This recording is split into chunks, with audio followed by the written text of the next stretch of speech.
வணக்கம். இந்த பதிவில் நம்ம 2 சயின்ஸ் ப்ரீவியஸ் இயர் கொஷின் பார்க்க போகிறோம்.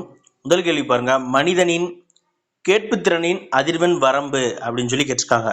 அதாவது மனிதர்களால் எந்த அதிர்வெண்ணுக்கு உள்ள இருக்கக்கூடிய ஒளியை கேட்க முடியும் அப்படின்னு பார்த்தீங்கன்னா 20 முதல் 20,000 ஹெர்ட்ஸ் அதிர்வெண்ணுக்குள்ள இருக்கக்கூடிய ஒளியை தான் கேட்க முடியும்.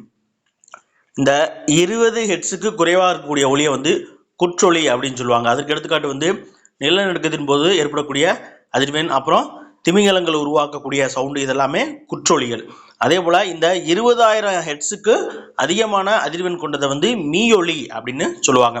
மீயொலிக்கு எடுத்துக்காட்டு வௌவால் எழுப்பக்கூடிய ஓசை. வௌவால் மீயொலிகளை எழுப்பி தான் என்ன பண்ணும், அதற்கு எதிரே இருக்கக்கூடிய பொருள்கள், சுற்றுப்புறம், அதெல்லாம் தெரிஞ்சுக்க பயன்படும். சரிங்களா? அடுத்த கேள்வி பாருங்க, தாமிரத்தின் முதன்மையான தாது எது அப்படின்னு சொல்லி கேட்டிருக்காங்க. ஆப்ஷன்ல பாருங்க, copper ferrite, cuprite, copper glance, hematite கொடுத்துருக்காங்க. ஹேமடைட் நமக்கு தெரியும் இரும்பினுடைய தாது, அப்ப இது வராது. மீதி மூன்றுமே பார்த்தீங்கன்னா காப்பருடைய, அதாவது தாமிரத்தினுடைய தாது தான். அதுல முதன்மையான தாது எதுனா காப்பர் ஃபெர்ரைட் அப்படிங்கிறதா மிக சரியான பதில். குப்ரைட்டும் தாமிரத்தினுடைய தாது தான். இது ஒரு சிவப்பு நிறமுடைய தாது. அதே போல காப்பர் கிளான்ஸ் அப்படிங்கிறது சாம்பல் நிறமுடைய ஒரு கடினமான தாது. தேங்க்யூ.